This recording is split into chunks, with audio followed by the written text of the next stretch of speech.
Billy Graham, Le secret du bonheur, chapitre 5, Le bonheur par la justice.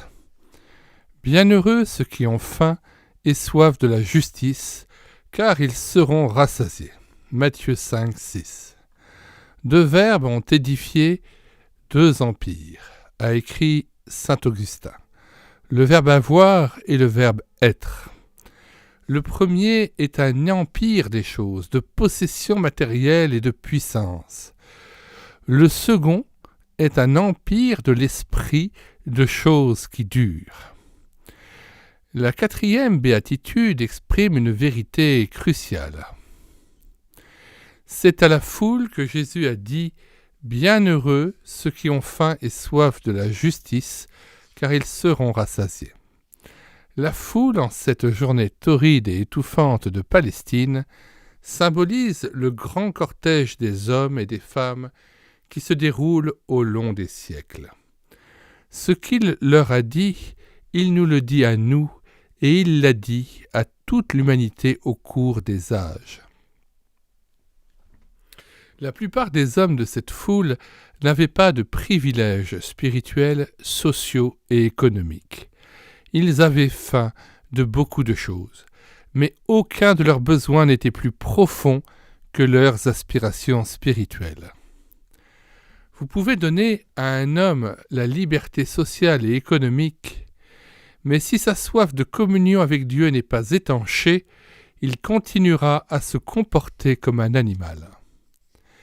La civilisation occidentale en est un témoignage. Nous avons tout ce qu'un siècle de machinisme peut offrir, et pourtant le dégoût et la lassitude sont constamment en hausse, alors que notre moralité baisse sans cesse. La raison en est que notre faim de Dieu n'a pas été satisfaite. Un homme et une femme qui voulaient adopter un enfant s'enfuirent dans un orphelinat. En parlant avec le petit garçon qu'ils désiraient adopter, ils lui décrivirent en termes magnifiques les choses innombrables qu'il lui donnerait. À leur étonnement, le petit bout d'homme répondit « Si vous n'avez rien d'autre à m'offrir qu'une bonne maison, des habits, des jouets et tout ce que la plupart des enfants ont, eh bien, j'aime mieux rester ici. » « Mais au monde, que désires-tu d'autre » demanda la jeune femme.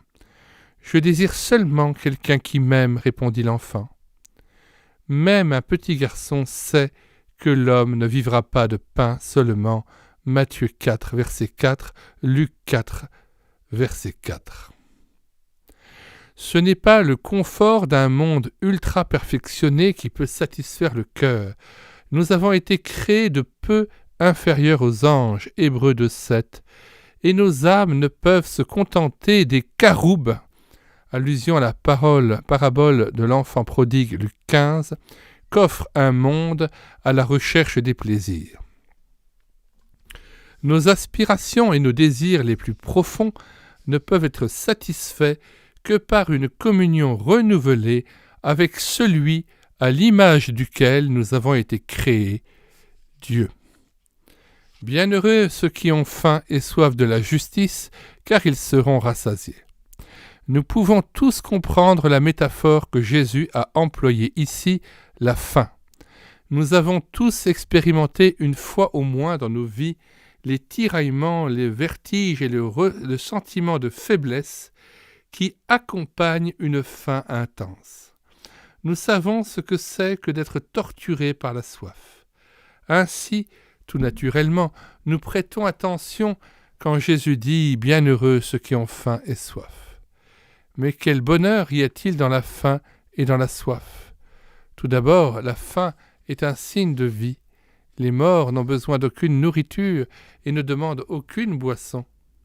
La Bible dit qu'on peut, par un manque de zèle spirituel, endurcir son cœur comme le fit Pharaon. C'est une des choses les plus dangereuses qui puissent arriver à une âme. Vous pouvez, par votre péché, endurcir votre cœur contre Dieu au point de perdre tout désir de le connaître. Dieu dit de ces gens-là dans la Bible « Alors je les ai abandonnés » Psaume 81, verset 12. Si vous ressentez dans votre cœur la moindre aspiration pour Dieu et pour la justice, c'est un signe certain que vous n'êtes pas trop endurci pour entendre la voix de Christ et recevoir son message. Vous êtes encore en vie et sensible à la voix du Saint-Esprit. Ceux qui n'ont aucun désir de Dieu, aucune inclination pour Christ et aucune soif pour les choses spirituelles, ne sont pas seulement morts dans leurs transgressions et dans leurs péchés, mais ils sont encore insensibles aux sollicitations de l'esprit.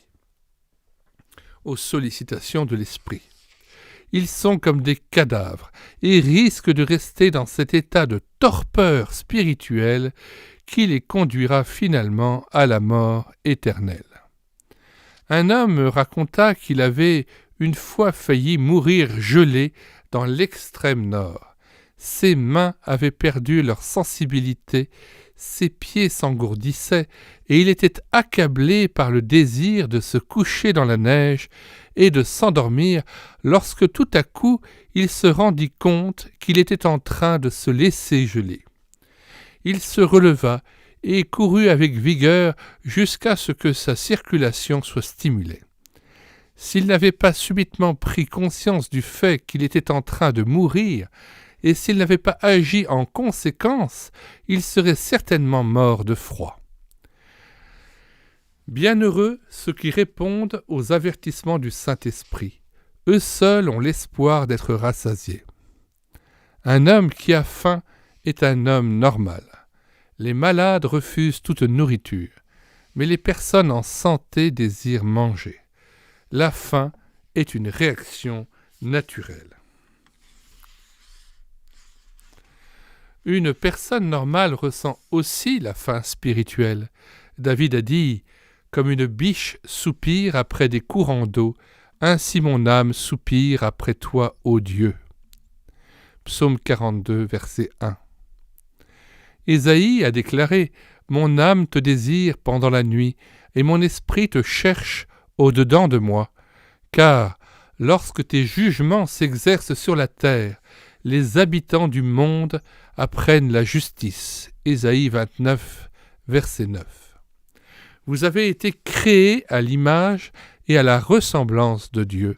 Vous avez été faits pour être en relation avec Dieu, et votre cœur ne pourra jamais être satisfait sans cette communion. Comme le fer est attiré par un aimant, l'âme qui a faim est attirée par Dieu.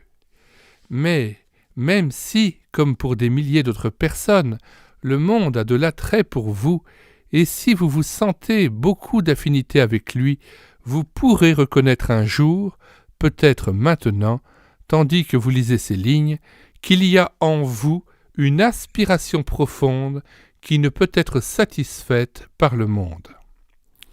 Alors, avec David, le psalmiste qui avait goûté aux délices du péché, sans en être satisfait, vous direz « Ô Dieu, tu es mon Dieu, je te cherche. Mon âme a soif de toi, mon corps soupire après toi, dans une terre aride, desséchée, sans eau. » Psaume 63, verset 2. Le malheur, pour la plupart d'entre nous, c'est que nous faisons du bonheur notre but, au lieu de chercher à atteindre un idéal plus élevé et plus noble. La douleur morale, comme la souffrance physique, est l'effet d'une cause sous-jacente. La douleur ne peut être soulagée avant que la cause ait été écartée. Douleur et maladie vont de pair, l'une est le résultat de l'autre. De même, le malheur est causé par le péché. Péché et malheur vont ensemble. Tout était bonheur parfait dans le jardin d'Éden avant que le péché y pénétrât.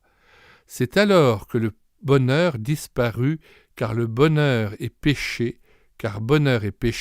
ne peuvent coexister. Quelle est cette justice que nous devons désirer? La justice dont parle Jésus dans cette 4e béatitude est-elle une expérience religieuse? Est-elle une extase mystérieuse, riche en émotions et en sensations spirituelles qui se produit chez quelques rares individus seulement? L'expérience religieuse qui ne produit pas la justice dans la vie ne vaut presque pas la peine d'être recherchée. Je serai le dernier à diminuer l'importance d'une expérience religieuse précise. Mais les démonstrations religieuses qui ne créent pas en nous une meilleure moralité et qui ne contribuent pas à modeler notre caractère n'ont aucun but utile et peuvent faire certainement plus de mal que de bien. Dieu est saint et tout le plan de rédemption a pour but la sainteté. La justice dont Jésus parle n'est pas non plus l'accomplissement machinal de rites religieux qu'on observe par devoir. Jésus a montré combien il est futile de s'attacher à une théorie religieuse sans mettre en pratique les principes chrétiens. Il a dit : « Si votre justice ne surpasse pas celle des pharisiens et des pharisiens, vous n'entrerez point dans le royaume des cieux. » Matthieu 5, 20. Cette justice n'est pas non plus la moralité abstraite et spéculative qui prévaut dans le monde aujourd'hui. Bien des gens condamnent le péché de ceux qui dirigent les nations, mais refusent de le reconnaître dans leur vie personnelle. Elles le condamnent dans le gouvernement et dans la société, mais le tolèrent dans leur propre cœur. Aux yeux de Dieu, un individu qui rompt ses promesses de mariage est aussi coupable qu'une nation qui rompt une alliance. De quelle justice Jésus désire-t-il que nous ayons faim ? La Bible enseigne que Dieu est un Dieu saint, juste et pur. Il ne peut tolérer le péché en sa présence. Pourtant, l'homme a volontairement méprisé les lois et les exigences divines. Comme résultat, l'homme est appelé pécheur. Le péché a immédiatement rompu la communion de l'homme avec Dieu. L'homme est devenu inique, impur et impie aux yeux de Dieu. Un Dieu saint ne peut avoir de communion avec ce qui est souillé, inique et immoral. Par conséquent, le péché a brisé nos relations avec Dieu. La Bible appelle l'homme un étranger, un ennemi pour Dieu et un pécheur contre lui. L'homme ne pourra retrouver la communion avec Dieu et le bonheur dont il a soif que s'il trouve le moyen d'acquérir une justice et une sainteté qui le rendent agréable aux yeux de Dieu. Beaucoup ont essayé de se réformer afin de gagner la faveur de Dieu. Certains ont mutilé leur corps et se sont imposés des tortures, pensant que par ce moyen, obtenir la grâce de Dieu. D'autres ont pensé qu'en travaillant durement et en menant une vie morale, ils pourraient en quelque sorte se justifier. Mais la Bible nous enseigne que toute notre justice, tellement en dessous de l'idéal divin, est semblable à du linge dégoûtant aux yeux de Dieu. Nous n'avons absolument aucune possibilité de produire une justice, une sainteté et une bonté qui puissent satisfaire Dieu. Même le meilleur d'entre nous est impur devant Dieu. Oui, la référence biblique auquel fait référence Billy Graham concernant ce vêtement souillé aux yeux de Dieu est le passage d'Ésaïe 64 au verset 6. Nous sommes tous comme des impurs et toute notre justice est comme un vêtement souillé. Nous sommes tous flétris comme une feuille et nos crimes nous emportent comme le vent.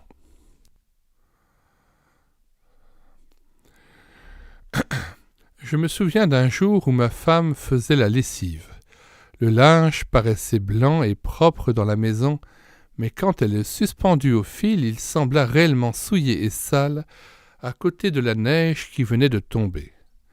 Nos vies peuvent paraître parfois décentes et convenables, mais à cause de la sainteté et de la pureté de Dieu, elles sont souillées et impures. Malgré nos péchés et notre saleté morale, Dieu nous aime. Il a décidé de nous procurer la justice. C'est pourquoi il donna son Fils, Jésus-Christ, pour mourir sur la croix. Vous êtes-vous déjà demandé pourquoi la croix est le symbole du christianisme ? C'est parce qu'à la croix, Jésus a a acquis notre rédemption et nous a revêtus d'une justice que nous ne pouvions gagner nous-mêmes. Le don gratuit de Dieu, c'est la vie éternelle en Jésus-Christ, notre Seigneur. Romains 6, 23. Dieu, par la mort expiatoire et par la résurrection de son Fils, accorde la justice à tous ceux qui veulent la recevoir par la foi. Cela signifie que Dieu pardonne tous les péchés et efface toutes les fautes passées. Il prend nos péchés et les jette dans les profondeurs de la mer, et il les éloigne de nous autant que l'Orient est éloigné de l'Occident. Le Dieu omniscient possède une faculté que l'homme n'a pas. Il peut oublier. Le Dieu de grâce ne se souvient plus de nos péchés. Il les efface complètement de sa mémoire et pour toujours. Il nous place devant lui comme si nous n'avions jamais commis un seul péché. En langage théologique, cela s'appelle la justification. La Bible dit « Étant donc justifiés par la foi, nous avons la paix avec Dieu par notre Seigneur Jésus-Christ. » Romains 5.1. Nous ne pouvons connaître le vrai bonheur tant que nous ne sommes pas en communion avec Dieu. Et il n'est pas possible d'établir cette relation en dehors de la croix de son Fils, Jésus-Christ. Dieu dit qu'il nous pardonne, mais seulement au pied de la croix. Il dit encore qu'il aura communion avec nous, mais à la croix seulement. C'est pourquoi il nous faut aller à la croix avec une réelle repentance pour y recevoir par la foi en son Fils notre pardon et notre salut. Nous ne possédons pas la justice comme un don naturel, c'est un don de Dieu qui doit être reçu spécialement. C'est un peu de ciel apporté sur la terre. La justice du Dieu fait homme nous est donnée, c'est la justification. Puis elle est graduellement implantée dans le cœur du croyant, c'est la sanctification.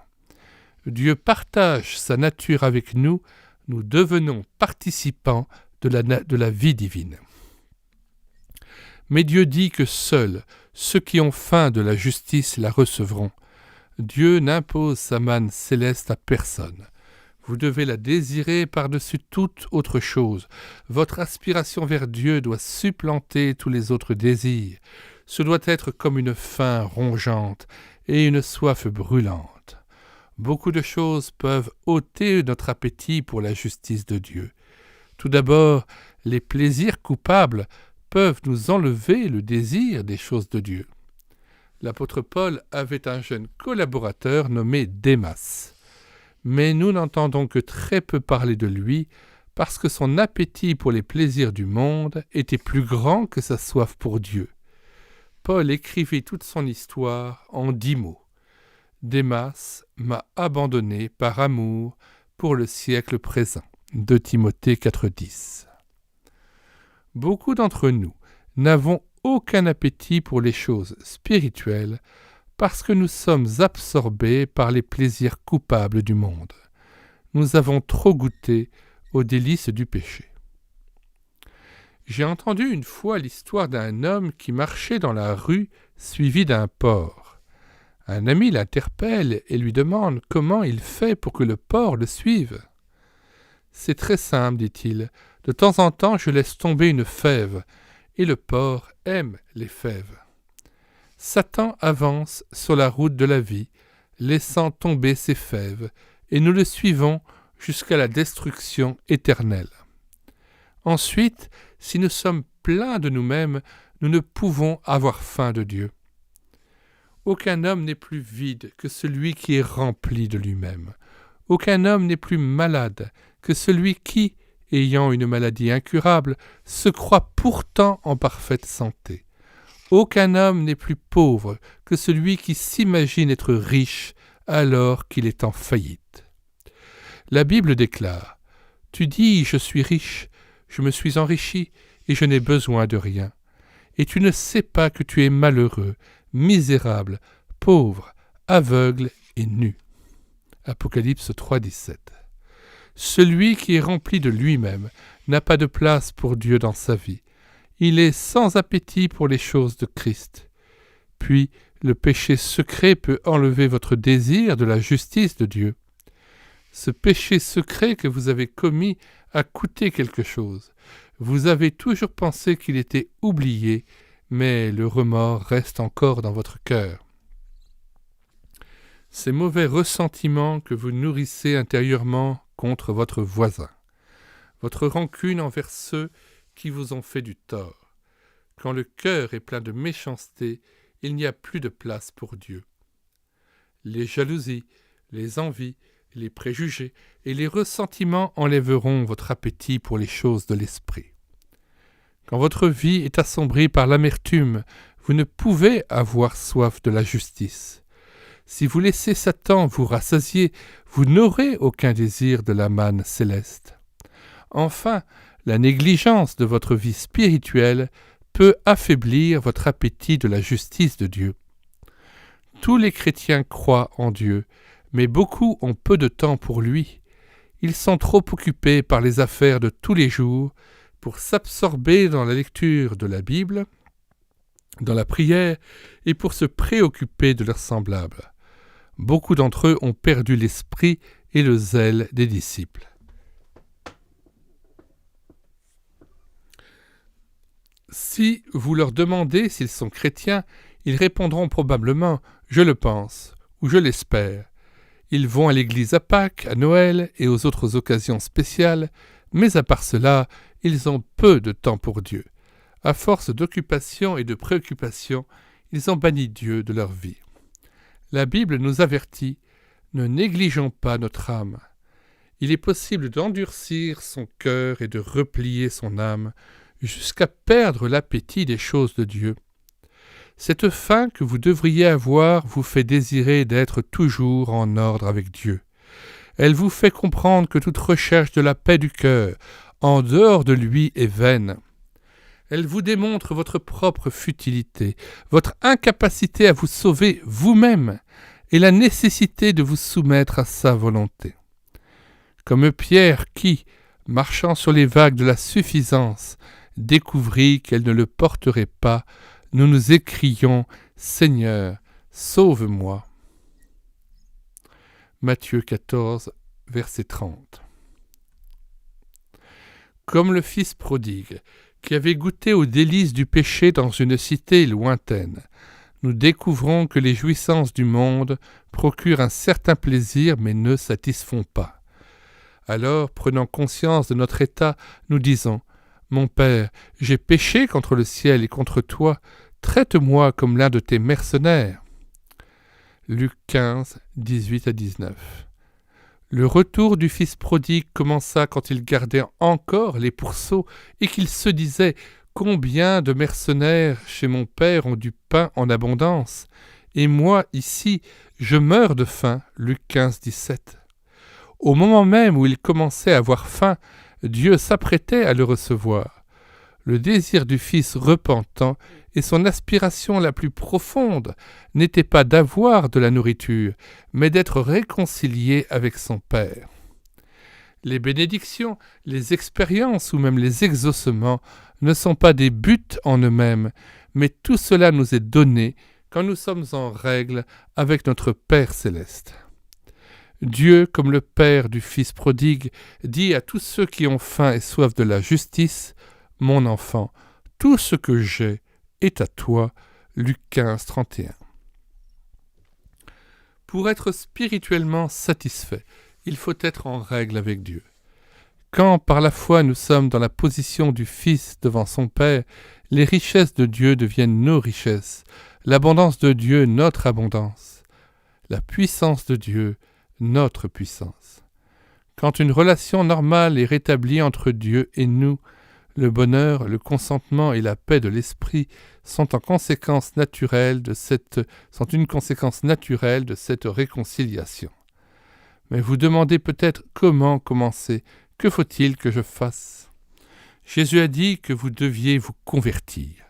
Le mot conversion signifie se tourner, changer d'attitude et faire demi-tour. C'est l'acte humain par lequel l'homme exprime son désir de changer le cours de sa vie, de se tourner vers Dieu et de vivre conformément à la loi divine. Cela implique la confession et l'abandon de vos péchés à Dieu et, par la foi, l'acceptation de Christ. Si cette conversion est sincère, elle a un côté divin.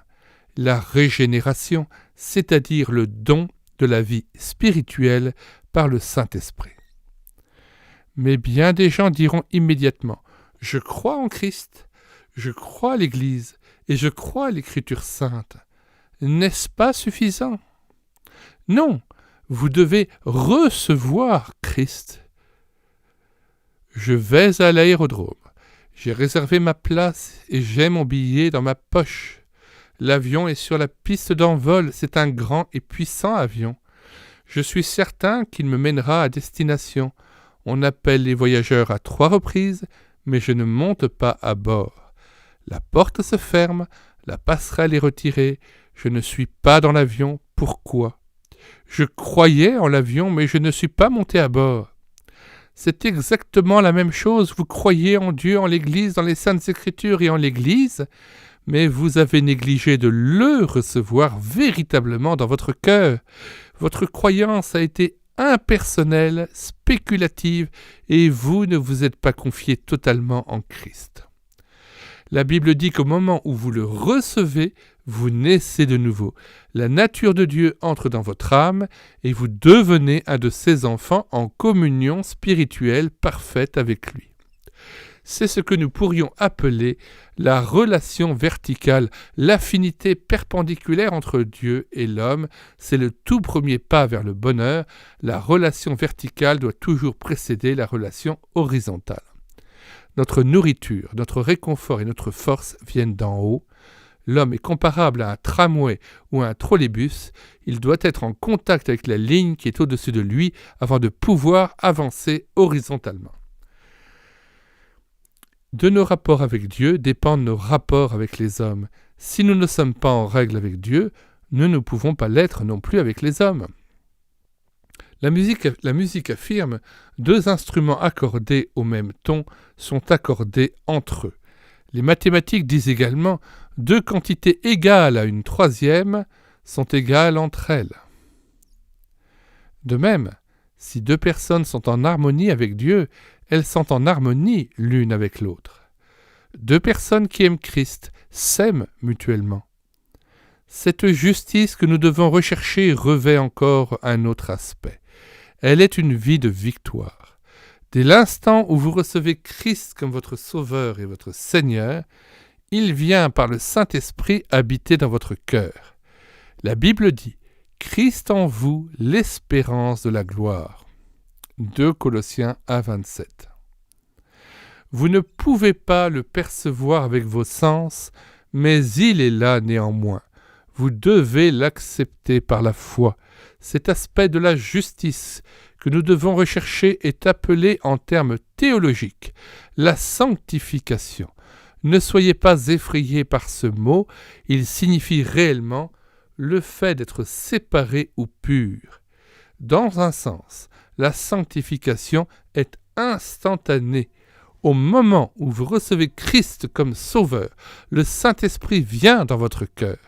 Mais dans un autre sens, la sanctification est progressive. Vous grandissez dans la grâce et dans la connaissance de Jésus-Christ. Être chrétien, c'est plus que passer par une conversion instantanée, c'est une marche journalière par laquelle vous tendez à devenir de plus en plus semblable à Christ. Lorsque vous partez, vous êtes comparable à un bébé. Vous devez être nourri avec les éléments de la Bible et vous devez apprendre à marcher de progrès en progrès dans la vie chrétienne. Au début, vous trébucherez et vous commettrez de nombreuses erreurs, mais vous devez continuer à avancer. Il y a cependant beaucoup de personnes qui ont cessé d'avancer. Spirituellement parlant, elles restent des bébés toute leur vie. Je suis effrayé à l'idée que cette expérience est trop fréquente aujourd'hui. C'est peut-être la vôtre. Vous souvenez-vous du jour où vous avez donné votre cœur et votre vie à Christ ? Vous étiez sûr de la victoire, et cela vous paraissait facile d'être plus que vainqueur par Christ qui vous aimait. Sous la conduite d'un chef victorieux dans toutes les batailles, comment auriez-vous pu imaginer une défaite ? Et cependant, pour beaucoup d'entre vous, la réalité a été bien différente.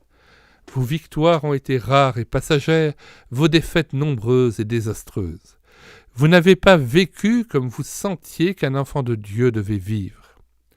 C'est ce que Madame Hannah Whitwell Smith a exprimé en ces mots. Vous avez peut-être compris clairement les vérités doctrinales, mais vous n'êtes pas entré en possession de la lumière et de la puissance qu'elles expriment. Vous croyez en Christ, vous parlez de lui et vous le servez, mais il ne demeure pas en vous d'heure en heure. Il est pour vous celui qui sauve de la condamnation du péché, mais vous n'avez pas encore découvert qu'il est un sauveur tout-puissant, capable de vous libérer de la puissance du mal. La joie débordante de l'expérience chrétienne s'est évanouie. Dans votre âme, il n'y a plus que des braises, alors qu'il y avait autrefois comme un immense incendie embrasé par l'amour de Christ. Au plus profond de votre cœur, vous savez que votre expérience n'est pas l'expérience dont parle la Bible. Depuis longtemps, vous pensez que toute votre famille chrétienne se résume en une suite, que toute votre vie chrétienne se résume en une suite d'échecs et de défaites. Tomber, se repentir et repartir, mais pour retomber à nouveau. Nous lisons dans les Saintes Écritures que l'Église primitive était remplie du Saint-Esprit. Les chrétiens n'avaient ni temple, ni Bible, ni automobile, ni avion, ni train, ni télévision, ni radio, et pourtant ils bouleversèrent le monde d'alors au nom de Christ. Ils ont opéré une révolution spirituelle et ont ébranlé les fondements même de l'Empire romain. Ils étaient jeunes, vigoureux, virils et puissants. Chaque jour de leur vie était consacré à Christ. Ils souffraient les persécutions et même affrontaient joyeusement la mort pour leur foi. La raison pour laquelle la philosophie matérialiste et athée fait aujourd'hui de telles conquêtes dans le monde, c'est que ceux qui devaient vivre en chrétiens ont fait faillite. Nous n'avons pas atteint l'idéal et nous n'avons pas rempli les conditions posées par Jésus. Les foules de notre monde sans Dieu sont déconcertées lorsqu'elles voient nos groupements religieux dépourvus d'amour fraternel. Au lieu d'une église dynamique, conquérante, débordante de puissance spirituelle, parce que groupée autour de son chef, nous offrons au monde qui se tient au bord du gouffre le spectacle de nos divisions, de nos disputes vaines et mesquines, de notre envie, de nos jalousies et de notre apathie spirituelle. Ce qu'il faut à la chrétienté d'aujourd'hui, c'est que chacun de ses membres apprenne le secret de la victoire journalière sur le péché. Des milliers de chrétiens sont en lutte avec eux-mêmes. L'apôtre Paul lui-même a connu cette lutte. Il a parlé de son désir de plaire à Dieu, mais il n'a pas trouvé en lui-même la force de l'accomplir. Les choses qu'il ne veut pas faire, il les commet parfois, et les choses qu'il désire accomplir, il ne les fait pas. Et au bord du désespoir, il s'écrie « Qui me délivrera du corps de cette mort ?» Romains 7, 24. Dans le verset suivant, il donne la réponse à cette question si importante, si pénétrante et si troublante, quand il dit « Grâce soit rendue à Dieu par Jésus-Christ, notre Seigneur » Romains 7, 25. Christ peut être votre libérateur, mais vous pouvez vous demander pourquoi est-ce que je fais certains actes que je ne voudrais pas accomplir et pourquoi est-ce que je ne fais pas ce que je voudrais faire. Beaucoup d'entre vous portez le nom de Christ, mais votre vie est une défaite continuelle. Vous avez des mains impures, des lèvres impures, une langue impure, des pieds impurs, des pensées impures et des cœurs impurs, et pourtant vous prétendez être chrétien. Vous vous réclamez de Christ, vous allez à l'église, vous essayez de prier, et pourtant vous savez qu'il y a des choses dans votre âme qui ne sont pas droites. Vous n'avez pas la victoire complète et constante qui est promise dans les Saintes Écritures. Aucun rayonnement n'éclaire votre visage, le printemps ne conduit plus vos pas, et le feu de votre âme s'est éteint. Et cependant, quand vous regardez autour de vous, vous reconnaissez que quelques personnes vivent différemment. Cela se voit sur leur visage, vous pouvez le remarquer à leur attitude et dans leur manière de parler. Elles portent le fruit de l'esprit. Mais vous n'obtenez que des bribes de victoire, de temps en temps, vous vivez une bonne journée, mais bientôt vous retombez exactement dans la même ornière et vous avez faim et soif de la justice de Dieu et d'une vie victorieuse.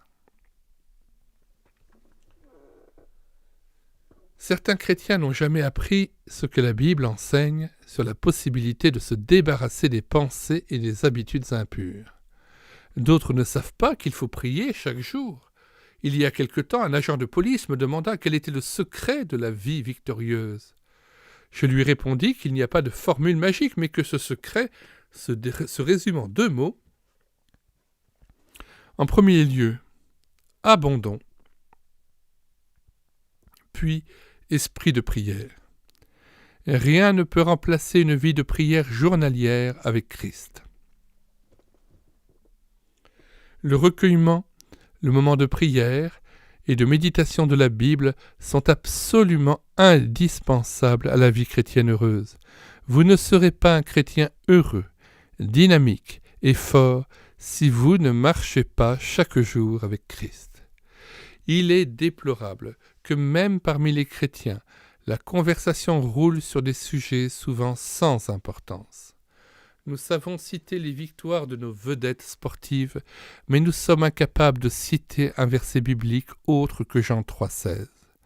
Nous parlons avec volubilité de nos maisons, de nos autos et de nos appareils de télévision, mais nous sommes tristement ignorants des choses de Dieu.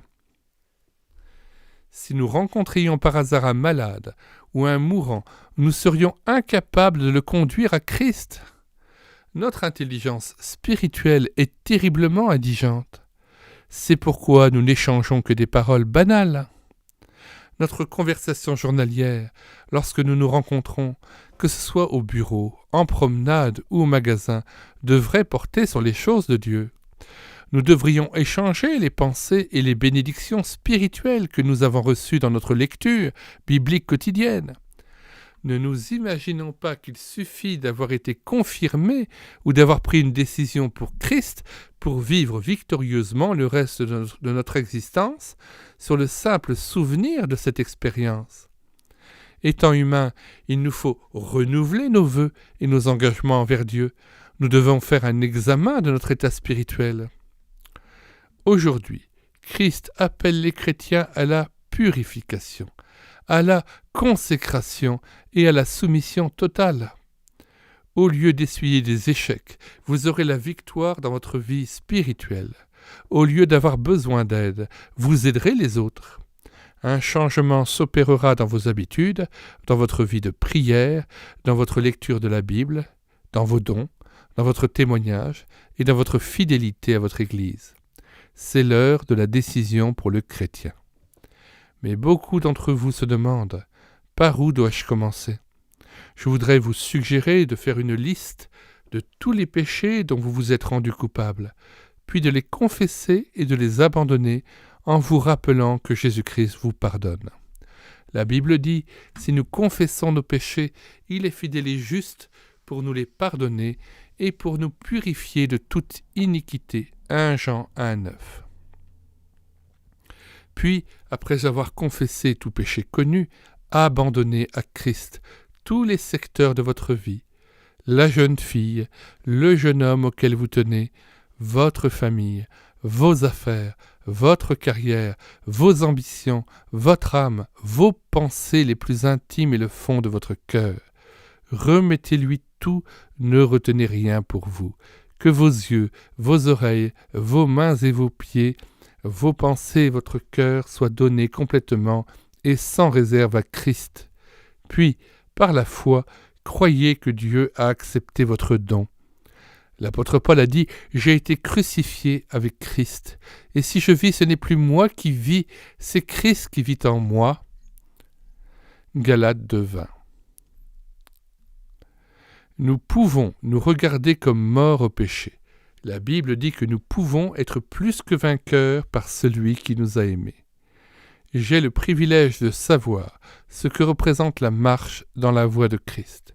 Quelle merveilleuse et joyeuse expérience de se réveiller chaque matin et d'être conscient de sa présence dans notre chambre. Quelle expérience magnifique de connaître la paix de Dieu et le soir, alors que le soleil est couché, de s'endormir du sommeil de ceux qui connaissent Christ. Quelle joie de marcher avec Christ dans une expérience permanente et éternelle. Une telle marche vous fait-elle envie ? Désirez-vous une joie, une paix, un contentement, un abandon et une aventure semblable pour votre âme ?